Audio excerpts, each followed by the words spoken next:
আচ্ছা, আমি শুরু করি আমার প্রিপারেশনটা ভাইয়া গত আগস্টে। তো ফার্স্ট অফ অল আমি হচ্ছে একটু পেপার বেসড এই পরীক্ষা দিতে চাচ্ছিলাম। যেহেতু মানে কম্পিউটার বেসড এ প্র্যাকটিস ছিল না ১ম এর দিকে। তো পরে আস্তে, আস্তে রিডিং এর ক্ষেত্রে আমার মনে হয় যে হচ্ছে একটু টাফ হয়ে যায়। কারণ হাইলাইটের ব্যাপার থাকে। তারপরে হচ্ছে অ্যা রিডিং যখন প্যাসেজ গুলো সলভ করছিলাম, তারপরে বারবার পেজ উল্টানো এই জিনিসগুলো আমাকে খুব ডিস্ট্রাকশন করে আরকি। তো তারপরে একটু এটা নিয়ে আলোচনা করতে, করতে একটা আমার ফ্রেন্ড সাজেস্ট করে যে কম্পিউটার বেসড এ মনে হয় ভালো হবে তোর জন্য।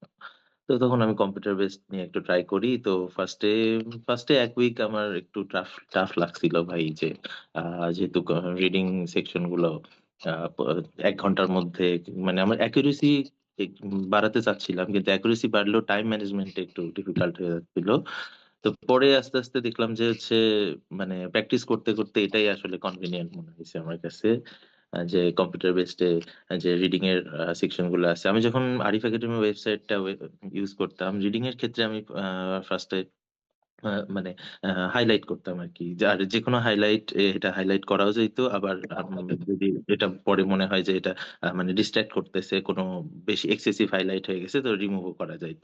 এবং আমি এটা ফার্স্ট এ আমার মানে টাইম ম্যানেজমেন্ট এভাবে করি ভাইয়া যে হচ্ছে মানে আমি যে কোয়েশ্চেন গুলো আমি মনে করি which right ups my alley তো সেইটা আমি ফার্স্ট এ অ্যাটেম্প্ট করার চেষ্টা করি। যেমন ট্রু ফলস নট গিভেন টা আর হচ্ছে আ মানে গ্যাপ ফিলিং টা।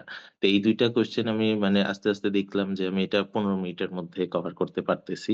মানে এটা আসলে প্র্যাকটিসের কারণেই হইছে আমি যেটা বলব। মানে আমি ডেইলি চেষ্টা করতাম প্রত্যেকটা মডিউলেই একটা করে মক দিতে আরকি।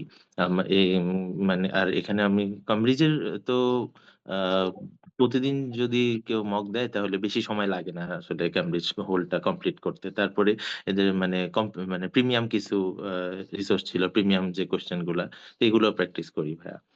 তো এই কারণে আস্তে, আস্তে আমি ডেভেলপ হয় যেটা বুঝতে পারি। তো মানে কম্পিউটার বেসড এ। আর এখানে আরেকটা বিষয় হচ্ছে রিডিং এ ফার্স্টলি আমি তো হচ্ছে ভাইয়া ট্রু ফলস নট গিভেন এবং হচ্ছে গ্যাপ ফিলিং টা দিয়ে স্টার্ট করি। তো এটা ১৫ মিনিটে করার পর আরেকটা সেকেন্ড প্যাসেজে যাই। যেটা হচ্ছে যে আপনার কোন রিসার্চ বেসড বা উম রিসার্চার এর নামের সাথে যেগুলা ম্যাচ করতে হুম, হয়। আ ডেফিনিটলি।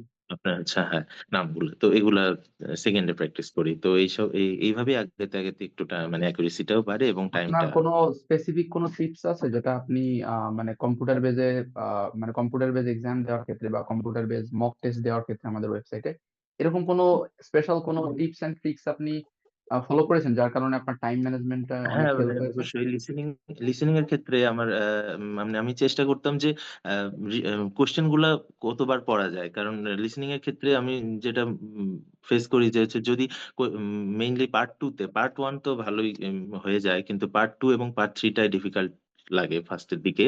তো আমি করতাম কি যখন মানে পার্ট 1 শেষের পরে যখন ৩০ সেকেন্ড আমাকে টাইম দিত যে অ্যান্সার গুলো চেক করার জন্য তখন আমি পার্ট 2 তে শিফট করতাম এবং এই কম্পিউটার বেসড এটা একদম খুবই কনভিনিয়েন্ট হয় যে যেকোনো সময় তো আমি পার্ট 1 বা পার্ট 2 বা পার্ট 3 তে শিফট করতে পারি, আবার ব্যাক করতে পারি। তো ওই ৩০ সেকেন্ড টাইমটা আমি পার্ট 2 এর কোয়েশ্চেন গুলা পড়ে ফেলতাম এবং হয়তো ৩০ সেকেন্ডে পুরা মানে যদি ৬ টা কোয়েশ্চেন থাকতো ৬ টা কোয়েশ্চেনই পড়া সম্ভব হতো না। ফার্স্ট এ ১ টা ২ টা ৩ টা কোয়েশ্চেন পড়ে ফেললে তারপরে যখন আমার পার্ট 2 তে আবার রিয়াল আমাকে টাইম দেওয়া হইতো তখন আবার কোয়েশ্চেন গুলো করতাম। তো এটা আমি মনে করি যে it will be very effective for the students if they can manage their time as much as they can. Um to read the questions mainly মানে যে কোয়েশ্চেন গুলো যতবার পড়া যাবে এবং শুধু হোল কোয়েশ্চেন পড়ার দরকার নাই। শুধু কিওয়ার্ডস গুলো হাইলাইট করলে এই যেমন এমসিকিউ এর ক্ষেত্রে বা হচ্ছে কোন ম্যাপের ক্ষেত্রে রোড ম্যাপের ক্ষেত্রে শুধু কিওয়ার্ডস হাইলাইট করলে ওইটা হচ্ছে মানে ওইটাই বারবার মাথায় রাখলে কোয়েশ্চেন গুলো আস্তে, আস্তে মানে অডিওর সাথে চলা যায় আরকি। তো এইটা একটা টিপস যে কোয়েশ্চেন বারবার পড়তে হবে। মানে কোয়েশ্চেন যতবার পড়া যায় লিসেনিং এর ক্ষেত্রে তত আগায় থাকা যাবে।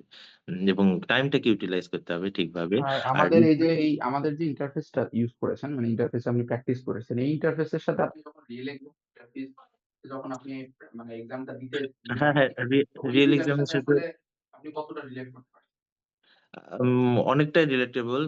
কারণ এখানে আমি দেখি যে এরকম আ লিসেনিং বা রিডিং এর ক্ষেত্রে ৩-৪ টা পার্ট যেকোনো সময় শিফট করা যায় এবং রিয়াল এক্সামেও এক্সাক্টলি আমি সেটাই পাই। এবং তাছাড়া হচ্ছে এখানে আরেকটা বিষয় রিডিং এ আমার খুব হেল্প হয়, যেটা হচ্ছে মানে রিডিং দেওয়ার পর আমার যে ভুলগুলো সেগুলো আমি মানে ডিটেক্ট করতে সুবিধা হয় আমার। পেপার বেসড আমি দেখছিলাম যে হচ্ছে আ উম যে প্যাসেজে বা যে কোয়েশ্চেন গুলো ভুল হইছে সেটা ডিটেক্ট করতে অনেকটা অসুবিধা হইতো। কারণ আবার আ কোয়েশ্চেন এ ফিরে যাওয়া, সেটা আবার ডিটেক্ট করা। তো এখানে আমি দেখি যে হচ্ছে কোয়েশ্চেন এর নিচে লোকেশন বা এক্সপ্লেনেশন জাস্ট অপশন আছে। ওখানে ক্লিক করলে আমাকে ডিরেক্ট রিডিরেক্ট করা হইতো। তো এই সেগমেন্টটা না? রিভিউ অ্যান্ড হ্যাঁ, এক্সপ্লেনেশন। হ্যাঁ, হ্যাঁ, হ্যাঁ। তো এইটা আমার মানে কোয়েশ্চেন আফটার এক্সাম আমার ফলো আপ করতে অনেকটা হেল্প হেল্প করে আরকি।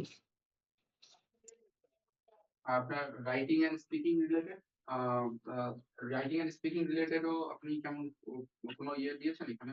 আমাদের এখানে মক টেস্ট হ্যাঁ, এ? আমি রাইটিং এবং মানে প্রত্যেকটা মডিউলই দেওয়ার চেষ্টা করতাম এবং রাইটিং এবং স্পিকিং এ আমি প্রায় প্রতিদিনই একটা করে অন্তত দেওয়ার ট্রাই করতাম মানে মকটা। তো কখনো, কখনো 5.5 বা 6, কখনো 6.5 এরকম আসতো স্পিকিং এর ক্ষেত্রে। আ কখনো আবার 7 ও ২-১ টাতে পেয়েছিলাম। আপনি আর যে স্কোরটা রাইটিংটা পেয়েছেন ওই স্কোর থেকে তো আপনার বেশিই আসছে আপনার হ্যাঁ, এখানে। হ্যাঁ, হ্যাঁ। আমার মেইন এক্সামে বেশি এসেছে।